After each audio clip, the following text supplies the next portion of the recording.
I'm David Lublin. I'm a visual artist, I'm a programmer, I'm a teacher here at Dubspot. You can follow me on Twitter. VIDVOX is my company. What is the term video jockey? So in the early days, sort of like with radio disc jockeys, it was a person who just kind of introduced the next song on television, and you had like your MTV or VH1 VJ. Hello and welcome to MTV's Most Wanted. It's Friday night, it's an historic evening. Now it kind of, just like DJing, has evolved into something else, and sometimes VJs don't like being called VJs because it has this connotation of just being the person on MTV. I think of them sometimes as video ninjas because they have this skill set that lets them work in all of these different places. Really, anybody who uses real-time video techniques to make their artwork, I consider to be a VJ. Who are people who are doing VJs and what are they doing? So under this kind of very broad umbrella of VJs now, you're gonna see people doing like show visuals, and that's gonna be like at concerts or in clubs.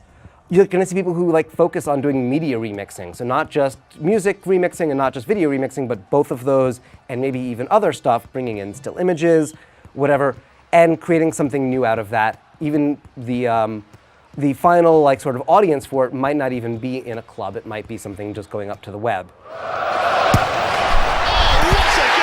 Another place where you see visuals are in set design, people where they're just kind of, it's part of the stage design during, for theater production. And then you have people who do music video production using these real-time techniques. When you're doing show visuals, typically the visual elements you're creating are the backup for some other part of the performance. You're doing visuals for musicians, and the visuals are behind them and reinforcing it. And that's usually when you see visuals in a concert or in a club, also a lot of times in churches and places like that. So pretty much live events where something is happening and the visuals relate to that. Next up, I think of the media remixers. My favorite of these is this guy, the Eclectic Method. Doctor. All the classics. An alien who travels through time and space in a police box. Time is a straight line. Time doesn't go round and round. Time travel. And if you look him up, he's done a whole bunch of kind of epic remixes. My favorite of them, being a huge nerd, is he did the 50th anniversary Doctor Who remix. Next up in the list of kind of all the different people are the live cinema people. These people are creating stories that have narrative elements to them, and if there is a musical score, it's sort of in the background to the visual performance and the plot, in the way that like a musical score for a movie is the background. It reinforces, it changes the way you feel about a scene, but it isn't necessarily telling the story itself. And I think the people who do the best job of this are known as the light surgeons.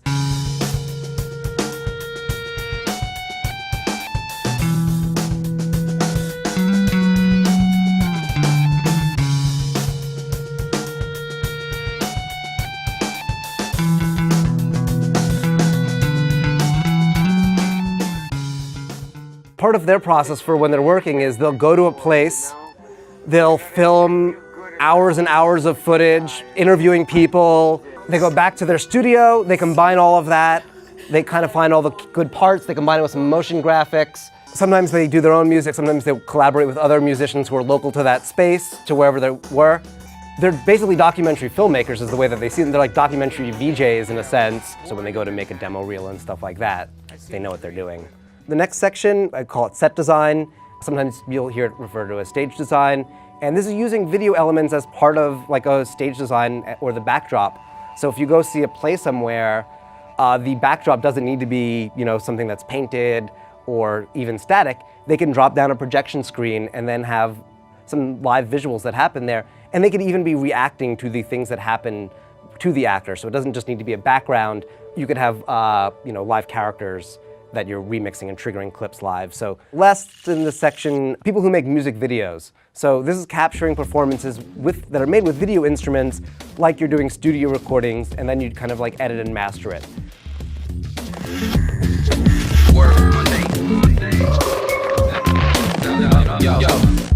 What you doing like? Take this ride, take it home.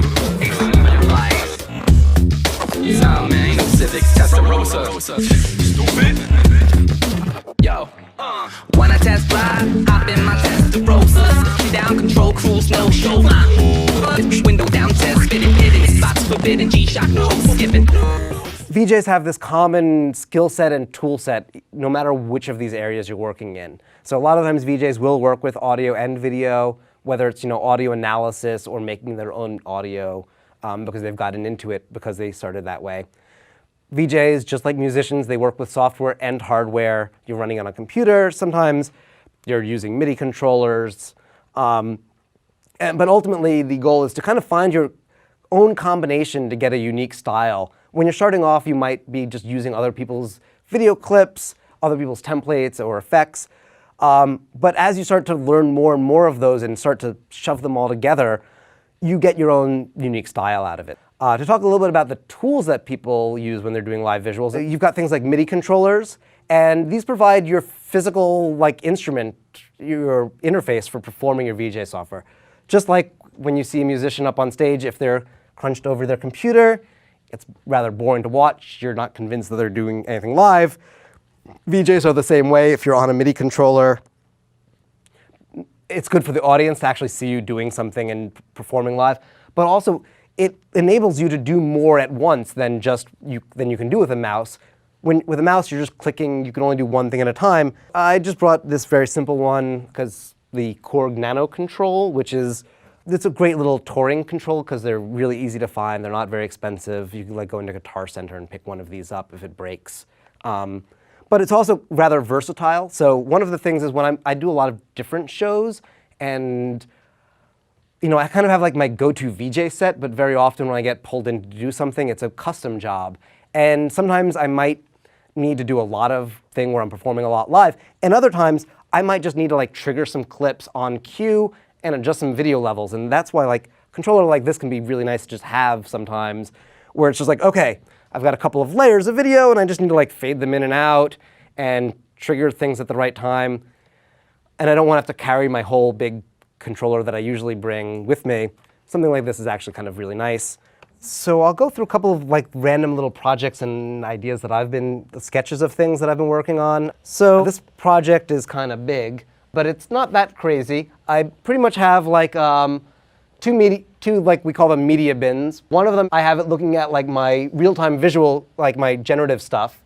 And then in the other bin I have all of my more actual video clips, and a lot of it's archival footage.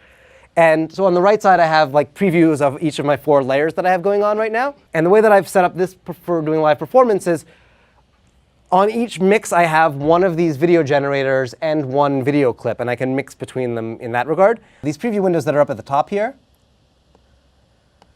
I have the first one is my left mix. The middle one is my actual output right now, and then this side, and then I have my right side mix.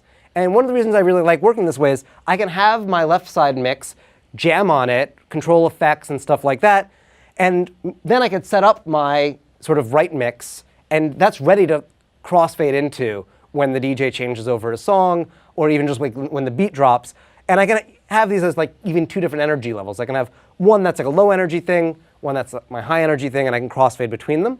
So I have this big crossfader slider here.